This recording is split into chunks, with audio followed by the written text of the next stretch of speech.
শুভ সকাল বন্ধুরা, তোমরা কেমন আছো? আমি খুব ভালো আছি। সকালে ঘুম থেকে উঠেই ছাদে চলে এসেছি। একটু হাঁটাহাঁটি করে নেব আর একটু যোগব্যায়াম করব।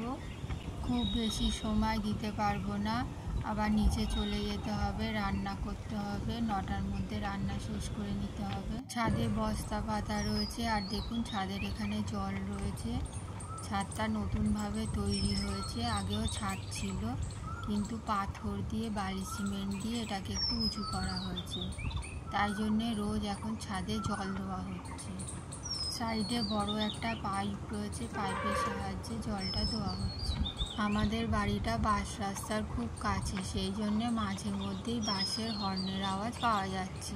এইটা যেহেতু গ্রাম, সেই জন্যে অনেক পাখির ডাকের আওয়াজও শোনা যাচ্ছে। আর আমার বাপের বাড়ি যেহেতু শহর এলাকায়, সেই জন্যে খুব বেশি পাখির ডাক শোনা যায় না। 15 মিনিট হাঁটা হয়ে গিয়েছে, এবার আমি যোগা ম্যাটটা পেতে নিচ্ছি।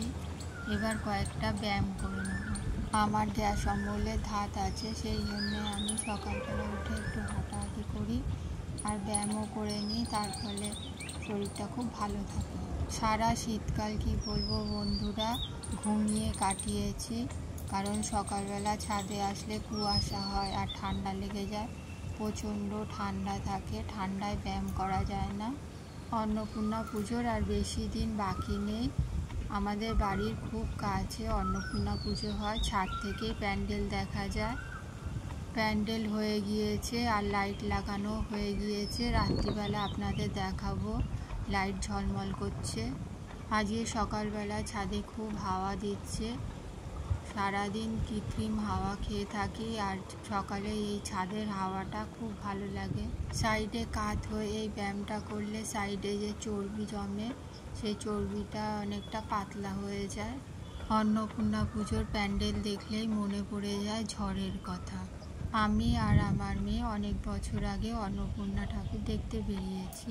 যখন প্যান্ডেলে ঠাকুর দেখতে ঢুকেছি তখনই ঝড় উঠেছে, আর সেবারে বিশাল বড় একটা ঝাড়বাতি লাগিয়েছিল। ঝড়ে ঝাড়বাতিটা দুলতে শুরু করে আর প্যান্ডেলের ভেতরে প্রচুর লোক ছিল। কারোর গায়ে যদি ঝাড়বাতি পড়ে যায়, সেই জন্য সবাইকে বার করে দেয় প্যান্ডেল থেকে। আমাদের বাড়ি খুব কাছেই, কিন্তু এত ঝড় হচ্ছে যে বাড়িতে আসতে পারছি না। তখন প্যান্ডেলের কাছেই একটা বাড়ি ছিল, কোনো রকমে তাদের বাড়িতে ঢুকে গিয়েছি। আর ঝড়ের জন্যে কারেন্ট অফও হয়ে গিয়েছে, চারিদিকে ঘুটঘুটে অন্ধকার। এত ঝড় দিচ্ছে, কেউ যেতে পারছে না কোথাও। অনেকক্ষণ পর যখন ঝড় থামে, তখন ঘুটঘুটে অন্ধকারের মধ্যে আমরা বাড়ি এলাম। এই এলাকাটা গ্রাম্য এলাকা বলে একটুখানি হাওয়া দিলেই কারেন্ট অফ হয়ে যায়। আপনাদের সাথে গল্প করতে করতে সব ব্যায়ামও হয়ে গেল, এবার প্রাণায়াম করে নিচ্ছি। এর চেয়েও আর একটা বিশাল বড় ঝড়ের মুখে আমি পড়েছিলাম। সেই ঝড়টা অনেক বছর আগে, এই ঝড়টার আগেও অনেক বছর আগের ঝড়ের কথা বলছি। আমি গিয়েছিলাম আমার মামার বাড়িতে, আর ফেরার পথে খুব জোর ঝড় উঠে যায়। তখন আমার বিয়ে হয়ে গিয়েছিল, সঙ্গে আমার শাশুড়ি ছিল আর কাকি শাশুড়িও ছিল। আমরা 3 জন ছিলাম। আমরা 3 জন ভ্যানে করে আসছিলাম। আর ঝড়টা ওঠে এমন জায়গায়, সেখানে কোনো বাড়ি নেই, শুধু মাঠ আর মাঠ, 2 দিকে মাঠ আর মধ্যিখান দিয়ে রাস্তা বয়ে চলেছে। এত জোরে ঝড় উঠেছিল যে কোথাও দাঁড়ানোর জায়গা পাচ্ছিলাম না।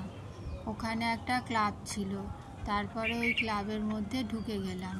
ক্লাব যেহেতু, ওখানে অনেক ছেলেরা ছিল আর আমরা 3 জন মহিলা ছিলাম। তবে ওরা খুব ভালো ছিল। ঝড় কিছুক্ষণ থামার পর শুরু হয়ে যায় শিলাবৃষ্টি। আমরা ভাবলাম ঝড় থেমে গেছে, বৃষ্টিও অল্প কমে গেছে, তাহলে বেরিয়ে পড়ি। এমন সময় আমরা 3 জন বেরিয়ে পড়ি। কিছুটা রাস্তা যাওয়ার পরেই আরও জোরে শিলাবৃষ্টি শুরু হয়ে যায়। আর ওইভাবেই হেঁটে হেঁটে যেতে হচ্ছিল, ভ্যানওয়ালাও হেঁটে যাচ্ছিল। আর শিলগুলো যা পড়ছিল, যেন ওপর থেকে ঢিল ছুঁড়ে কেউ মারছে। আমরা 3 জন পুরোপুরি ভিজে চান হয়ে গিয়েছিলাম। আমার জীবনে ওই ঝড়টা হলো ভীষণ ভয়ঙ্কর একটা ঝড়ের অভিজ্ঞতা। দাঁত ব্রাশ করার পর আমি এবার ছাদ থেকে নিচে চলে এসেছি। আর ফ্রিজ থেকে সব সবজি বার করে নিয়েছি। এখানে ঢ্যাঁড়স রেখে দিয়েছি, ভাত বসিয়ে দিয়েছি, ভাতের মধ্যে আলু উচ্ছে ভাতে দিয়ে দেবো, ঢ্যাঁড়সটা পরে দেবো। ছাদ থেকে নামার পর ছাতু খেয়ে নিয়েছিলাম, এবার ভাতটা বসিয়ে দিলাম আর চা বসিয়ে দিয়েছি এদিকে। চা হয়ে গেলে চা খেয়ে নেব। বন্ধুরা, আজকে অনেক দিন পর হারানো একটা জিনিস খুঁজে পেলাম। এই জিনিসটা আমার হারিয়ে গিয়েছিল। বাড়িতে যেহেতু কাজ হচ্ছে সেই জন্য কোন জিনিসটা কোথায় রেখেছি সেটাই মনে ছিল না। ভাবছিলাম পাওয়া যাচ্ছে না, যেখানে মেলা বসবে তখন মেলা থেকে একটা কিনে নেব, কিন্তু হঠাৎই এটা পাওয়া গেল। এটাকে আমি ছোট হাঁড়ির মধ্যে রেখেছিলাম, যেই হাঁড়িটা ব্যবহার হয় না। আজকে অল্প ভাত রান্না করব বলে হাঁড়িটা বার করেছি, তাই এই কুর্নিটা পেয়ে গেলাম। কড়াই সর্ষের তেল দিয়ে পেঁয়াজটা হালকা ভেজে নিয়েছি, আর রসুনটা যে কুড়েছিলাম সেটা দিয়ে দিলাম। রসুনটাও একটু ভেজে নেব। রসুনটা একটু ভাজার পর আমি আলু দিয়ে দিয়েছি আর একটু লবণ দিয়ে দিলাম।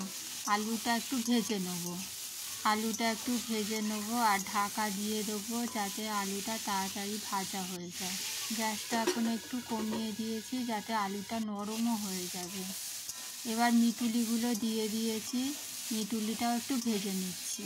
আর ঝালের জন্যে এর মধ্যে একটা লঙ্কাও দিয়ে দেবো, আর অল্প একটু হলুদ গুঁড়োও দিয়েছিলাম, আর 1 চামচ চিনি দিয়ে দিলাম। এটা একটু মিষ্টি হলে খেতে ভালো লাগে। আবারও সব কিছু মিশিয়ে নিলাম। এবার অল্প একটু জল দিয়ে দিলাম, এখন ফুটছে, ঢাকা দিয়ে দেবো। গ্যাসের আঁচটা লো করে রেখে দেবো, সব কিছু সেদ্ধ হওয়ার জন্য রেখে দেবো। ভাত রান্না হয়ে গিয়েছে, এবার ফ্যানটা ঝরিয়ে নেব। এখানে চিচিঙ্গার গাটা চেঁচে নিয়েছি আর খুব ভালো করে ধুয়ে নিয়েছি। এবার কুচি কুচি করে নেব এটাকে। আর মিটুলির তরকারিটাও রান্না হয়ে গিয়েছে। দেখুন, এটা খেতেও খুব ভালো হয়েছিল। আপনারা এইভাবে একবার বানিয়ে দেখবেন। আরও কিছুটা মিটুলি রয়েছে, ফ্রিজে রেখে দিয়েছি, আর একদিন রান্না করব। চিচিঙ্গা আর পেঁয়াজ কুচিয়ে নিয়েছি আর কড়ার মধ্যে সাদা তেল দিয়ে দিয়েছি। এবার সবজিগুলো দিয়ে দেবো আর খুব ভালো করে ভেজে নেব। পেঁয়াজ আগে একটু ভেজে নিলে ভালো হতো, কিন্তু এখন তাড়াতাড়ি সময়, সব একসাথে দিয়ে দিলাম তাড়াতাড়ি করার জন্যে, কারণ আজকে ঘুম থেকে উঠতে একটু দেরি হয়ে গিয়েছিল, তাই জন্যে। যেদিনকে ধরুন ঘুম থেকে উঠতে দেরি হয়ে যায় সেদিনকে নিঃশ্বাস ফেলার সময় থাকে না, একটানা কাজ করে যেতে হয়। সব কিছু ভেজে নেওয়ার পর লবণ হলুদ দিয়েও একটু ভেজে নিয়েছিলাম, আর এর মধ্যে সয়াবিনও দিয়েছিলাম, দিয়ে তরকারিটা রান্না করে নিয়েছি। রান্না হয়ে গিয়েছে। আর দুপুরে বিরিয়ানি রান্না করেছিলাম।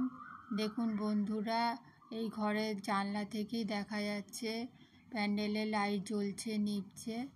আপনারা দেখতে পাচ্ছেন বন্ধুরা? আচ্ছা, আপনাদের একটুখানি কাছ থেকে দেখিয়ে দিচ্ছি। দেখুন, এবার দেখা যাচ্ছে লাল নীল হলুদ সবুজ হচ্ছে। আর রাতে হাজব্যান্ডের জন্য রুটি করেছিলাম, আর আমাদের বিরিয়ানি ছিল, সেটা খেয়েই হয়ে গিয়েছিল। বন্ধুরা, এই ব্লগটা ভালো লাগলে লাইক দেবেন। ফিরে আসবো নতুন একটা ব্লগ নিয়ে। আর চ্যানেলটা সাবস্ক্রাইব করে আমার পাশে থাকবেন।